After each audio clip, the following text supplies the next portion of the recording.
नमस्कार, मैं हूं सौरभ सचाना। आप देख रहे हैं देवास लाइव और आज हमारे साथ में खास व्यक्तित्व जुड़े हैं प्रवेश अग्रवाल जी, जो कि नर्मदे युवा सेना के अध्यक्ष भी हैं और कांग्रेस के वरिष्ठ नेता भी हैं। आपका बहुत बहुत स्वागत है देवास लाइव के स्टूडियो में। भाई साहब बताएं, आप देवास में आपकी काफ़ी सक्रियता इस समय देखने को मिल रही है जी। धार्मिक क्षेत्र हो और राजनीतिक क्षेत्र हो, क्या प्लान है आपका आगे का? देखिए, 21वीं शताब्दी का हिंदुस्तान है जी और हमारा सिर्फ एक ही उद्देश्य है, देवास को विकास के पथ पर कैसे ले जाए, इसकी प्रगति कैसे हो, उन्नति कैसे हो। अभी धार्मिक क्षेत्र में आप लोग मेरे ख्याल में 3-4 साल से यहाँ पे सक्रिय इस समय काम कर रहे हैं और मैं आपको बता दूं कि नर्मदा युवा सेना के माध्यम से भाई साहब यहाँ पर लंबे समय से काम कर रहे हैं और नर्मदा के किनारे के जितने भी बेल्ट हैं यहाँ वहाँ पर करीब इनके जो 9,000 से ज़्यादा कार्यकर्ता हैं सेना के, उन्होंने काफ़ी काम किया है। भले वो सफाई का काम हो नर्मदा का या अवैध रेत उत्खनन का काम हो, उस पर भी काफ़ी रोक लगाई है और इस तरह के काम लगातार करते रहें। और कमलनाथ जी के खास करीबी हैं और राष्ट्रीय स्तर के जो कांग्रेस के नेता हैं उनके भी खास करीबी हैं। और पिछली बार उन्होंने ग्वालियर से भी प्रयास किया था टिकट लेने का आपने, और इस बार देवास में महापौर के चुनाव में भी कोशिश थी कि टिकट मिल जाए। हालांकि वो संगठन की बातें हैं। और अब क्या भाई साहब यहाँ देवास विधानसभा की तैयारी आपकी? देखिए भाई साहब, लोगों ने पहले भी कहा है कि 2018 में मेरा टिकट फाइनल हो गया था जी ग्वालियर पूर्व से। फिर बाई इलेक्शन जब अभी हुए तब ग्वालियर पूर्व से हो गया था। फिर अभी महापौर में मुझे टिकट दिया गया और बाद में मेरा टिकट कट जाता है। तो ये एक बहस का मुद्दा हो सकता है और इसको तो हम जनता और अपने प्रतिद्वंदी के स्वाभाविक पर छोड़ देते हैं कि वो टिकट कट जाता है या मैंने विड्रॉ कर लेता हूं मैं। बट इससे एक चीज़ तो साबित हो जाती है कि आला कमान और लोग मुझे इस लायक तो समझते हैं कि मैं जनप्रतिनिधित्व कर सकता हूँ। जी, तो टिकट जो कटने वाली बात है जो आप कह रहे हैं कि कट जाता है, हालांकि जो हमारे सूत्र बताते हैं और टिकट तो लगभग तय हो गया था, अचानक एंड टाइम पे ऐसा क्या हुआ कि वो टिकट नहीं मिला आपको? जी, मैंने कहा कि ये स्वाभाविक पर छोड़ देते हैं क्योंकि बहस का मुद्दा हो सकता है। जी जी क्योंकि शायद मैं अभी ऐसी जिम्मेदारी लेने के लिए तैयार नहीं था, क्योंकि मैं थोड़ा सा और कार्य करना चाहता हूँ, संगठन को मजबूत करना चाहता हूँ, लोगों के दिलों तक पहुँचना चाहता हूँ। और जब मुझे लग जाए कि हाँ अब हम जमीनी स्तर पर उसको उतर सकते हैं, क्योंकि जो 21वीं सदी का हिंदुस्तान है ये, और जहाँ तक मैंने आपसे कहा कि मुझे विकास और उन्नति में ही रुचि है और कैसे शिक्षा गरीब तबके के अंतिम पंक्ति तक पहुँचे, कैसे स्वास्थ्य सुविधाएं गरीब तबके के अंतिम पंक्ति तक पहुँचे, और इन सब रोजगार कैसे हो, और इन सब को करने के लिए आप जो मेरी देवास के जनता के प्रति जो विकास की आस्था है उसको एक चुनाव में आप मापदंड नहीं बना सकते। निश्चय ही अगर आप किसी संवैधानिक पद पे आते हैं तो हमें शायद वो एक माध्यम मिल जाता है, थोड़ा और सशक्त माध्यम मिल जाता है प्रशासन तक अपनी बात पहुंचाने का, शासन तक अपनी बात पहुंचाने का, चीज़ों को अवेलेबल कराने का। बट चुनाव एक मापदंड नहीं हो सकता मेरी जनसेवा का। अच्छा, देवास में जब आप आते हैं तो मतलब पूरे लाव लश्कर के साथ आते हैं, आपके साथ सिक्योरिटी के लोग भी होते हैं, काफ़ी कार्यकर्ता भी काफ़ी होते हैं, इसका क्या कारण है? देखने का नज़रिया है। हाँ, थोड़ी सुरक्षा तो रहती है, ये लाव लश्कर नहीं, ये जनता का प्यार है। और जैसा कि अभी आपने देखा था, मेरा जन्मदिन था तो लगभग 1 लाख से ज़्यादा लोग थे और जो उत्साह और जोश था वो कभी भी मैनेज्ड भीड़ में नहीं हो सकता। इससे 2 चीज़ें साबित होती हैं। एक, ये मैं भीड़ इकट्ठी नहीं करता हूँ या मैनेज नहीं करता हूँ, क्योंकि मैनेज भीड़ तो फिर भीड़ ही होती है, फिर उनमें वो उत्साह है, वो जोश नहीं दिखता जिसको आप लाव लश्कर बोल रहे हैं। अच्छा, ये मान लें कि अब देवास में आगे कांग्रेस का भविष्य आप में देखा जाएगा?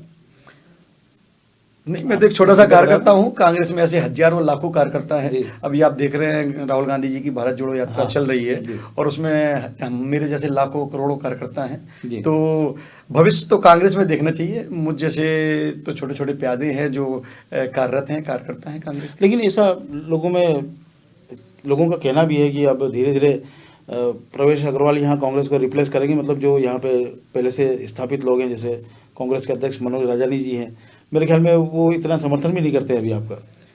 क्या लगता है आपको? नहीं, मुझे लगता है ऐसी ये तो भ्रमित बातें हैं और वो हमारे जिलाध्यक्ष हैं यहाँ के और बहुत सालों से यहाँ पे कार्यरत हैं, कांग्रेस के बहुत ही अच्छे कार्यकर्ता हैं। तो जिलाध्यक्ष जी तो पूरा सपोर्ट करते हैं जी, क्योंकि हमारे यहाँ लोकतंत्र है कांग्रेस में जी। और उनको भी एक पद जिम्मेदारी दी गई है, उसका वो निर्वहन कर रहे हैं। मुझे कुछ जिम्मेदारी दी गई है, उसका निर्वहन मैं कर रहा हूँ। अच्छा, एक बातें और भी उठती हैं कि आपको कहा जाता है कि बाहरी नेता हो, और अब देवास में धीरे धीरे इन्वॉल्व होते जा रहे हैं, तो इस पे क्या कहोगे आप? ये भी भ्रामक बातें हैं, और मुझसे तो अभी तक किसी कांग्रेसी ने ऐसा नहीं कहा। ये निजी तौर पर कुछ लोगों की व्यक्तिगत राय हो सकती है, कुछ प्रतिद्वंदियों के जिनकी निष्ठा कुछ कार्यकर्ताओं की उनके प्रति होती है, उनकी राय हो सकती है, और ये उनकी अज्ञानता भी हो सकती है। क्योंकि मैं पिछले 4-5 वर्षों से देवास में कार्यरत हूँ, रोज 10 से 12 घंटे यहाँ पे कार्य करता हूँ, आप भी जानते हैं सालों से। और हमारा यहाँ पे ऑफिस है 4 सालों से, एक ही ऑफिस है जो 24 घंटे खुला रहता है। मेरे 5000 से ज़्यादा नर्मदे युवा सेना के कार्यकर्ता देवास में दिन रात कार्य कर रहे हैं। हमने 2 साल पहले भी बहुत बड़ा अभियान चलाया था, छिपरा नदी की सफाई की थी। अभी कोविड के समय में हमने चिकित्सा, फ्री मास्क, वेंटिलेटर्स और 25,000 से ज़्यादा लोगों को रोज़ मैंने आके खाना खिलाया। तो आप बाहरी नेता तो मुझे नहीं कह सकते। और मैं इंदौर में जहाँ मेरा निवास है वहाँ से 20 मिनट की दूरी पर हूँ। 20 मिनट में मैं कहीं भी पहुँच सकता हूँ।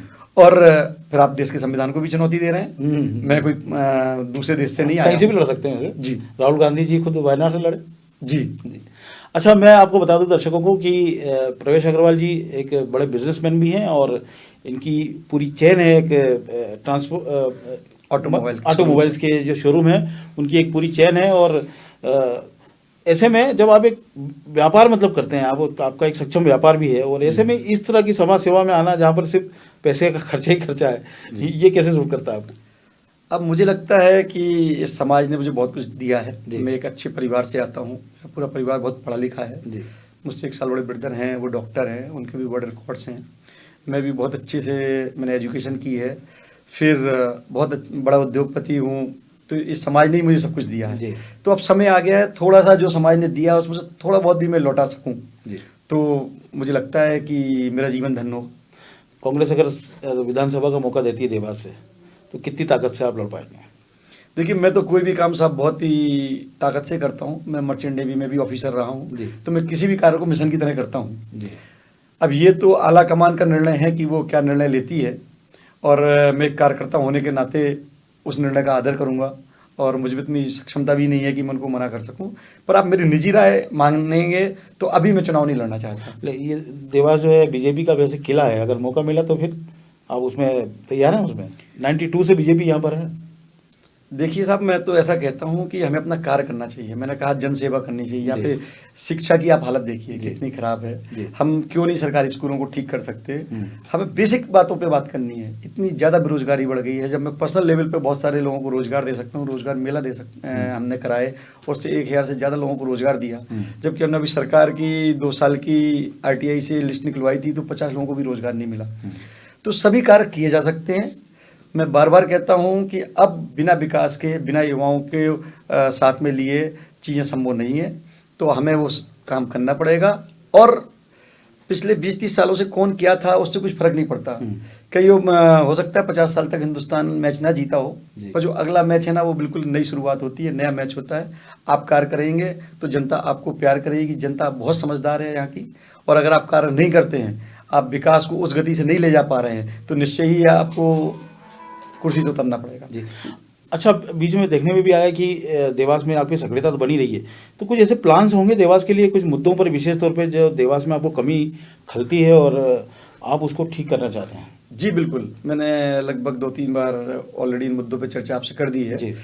मैं बिल्कुल बेसिक बात करता हूँ कि आज शिक्षा गरीब तबके के अंतिम पंक्ति तक पहुँचनी चाहिए। क्यों नहीं हम सरकारी स्कूलों को ठीक कर सकते हैं? बेरोजगारी हम क्यों नहीं रोजगार दे सकते हैं? रोजगार के बहुत सारे तरीके हैं। आज 21वीं शताब्दी में जब हमको छोटा सा भी काम होता है, आज जन्म प्रमाण पत्र नहीं बन पाते हैं। जबकि मैं ऐसा सुशासन चाहता हूं कि आप घर से फोन करिए, आपको एक टोल फ्री नंबर मिलेगा, और आप फोन करिए कि मुझे मेरे यहाँ बिजली का कनेक्शन लगवाना है, मुझे अपने यहाँ पानी का कनेक्शन लगवाना है, तो वहां से अधिकारी आपसे पूछेगा कि सर हम कब आ सकते हैं। और आप देखिए, और ऐसा मैं कोई नई बात नहीं बता रहा हूँ, इवन हमारे कई विपक्षी पार्टियों ने, कई दूसरी पार्टियों ने करके दिखाया है। दिल्ली में बहुत अच्छे से कार्य हो रहे हैं, तो हम क्यों नहीं कर सकते? बीजू पटनायक जी वहाँ पे कार्य कर रहे हैं। अमेरिका और यूरोप को आप देखिए, वहाँ वो देश इसलिए बड़े नहीं हुए कि अब बड़े हैं तो शिक्षा और स्वास्थ्य दे रहे हैं। वो शिक्षा और स्वास्थ्य दे रहे थे, इसलिए वो देश आज डेवलप्ड है, वो बड़े हुए। जी।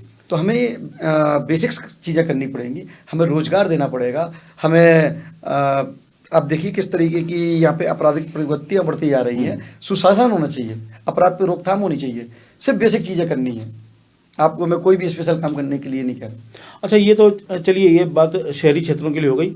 ग्रामीण क्षेत्रों में किसानों के बारे में आपकी ये राय क्या है? आप क्या सोच रखते हैं? किसानों के बारे में क्या स्टडी है आपके पास? देखिए, किसान हमारा अन्नदाता है और ये जो भी हिंदुस्तान की ज़मीन से जुड़ा हुआ है वो जानता है कि हमारा देश कृषि प्रधान देश रहा है और किसानों की उन्नति के बिना हमारी उन्नति संभव नहीं है।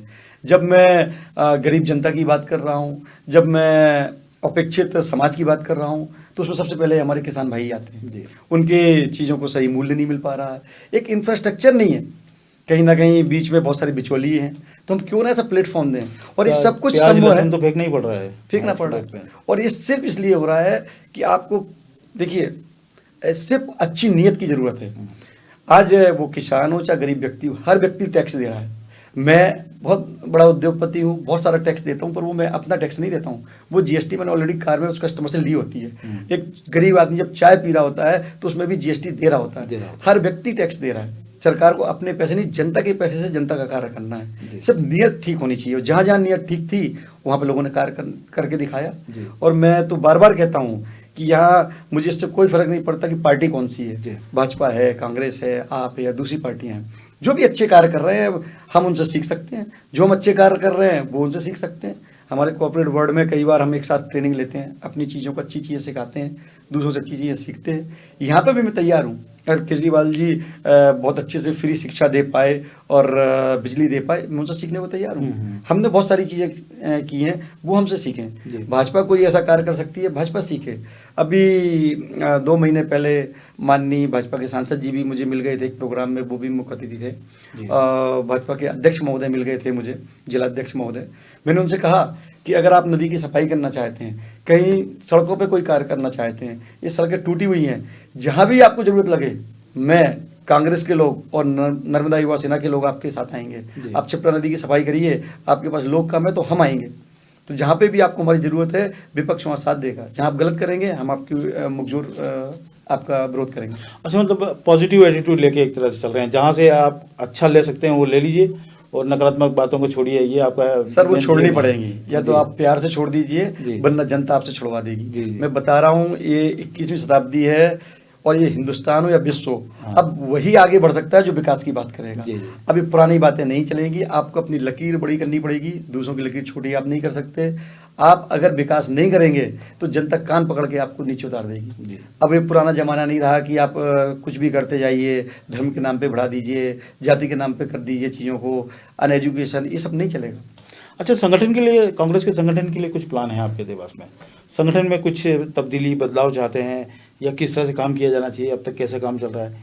नहीं, मैं तो बहुत छोटा सा कार्यकर्ता हूँ कांग्रेस का, तो मेरे प्लान तो नहीं हो सकते। नहीं, आप तो कमलनाथ जी, हम तो जानते हैं आपको, कमलनाथ जी के आप काफ़ी करीबी हैं। और तो आलाकमान जो निर्देश देगा हम उन निर्देशों का पालन करते हैं, चाहे हम हों, चाहे सज्जन वर्मा जी हों, हमारे बड़े नेता हैं, उनके नेतृत्व में हम काम कर रहे हैं, चाहे मनोज रजानी जी हों या जो भी हो, आलाकमान हमें जो निर्देश देता है हमें उस पर खरा उतरना है। हम सिर्फ कार्यकर्ता हैं। तो निश्चय ही सबसे बेसिक चीज़ है, हमें कांग्रेस को मजबूत करना है, अपनी पार्टी को मजबूत करना है और सबको एक करना है। कुछ कमियां तो हमें रही होंगी, लेकिन 140 साल पुरानी पार्टी है, आज हम यहाँ पहुँचे हैं। आप भाजपा का हाल देखिए, अब 1980 में तो आए थे, अभी उन्हें 40 साल भी नहीं हुए और बिखरने लगे।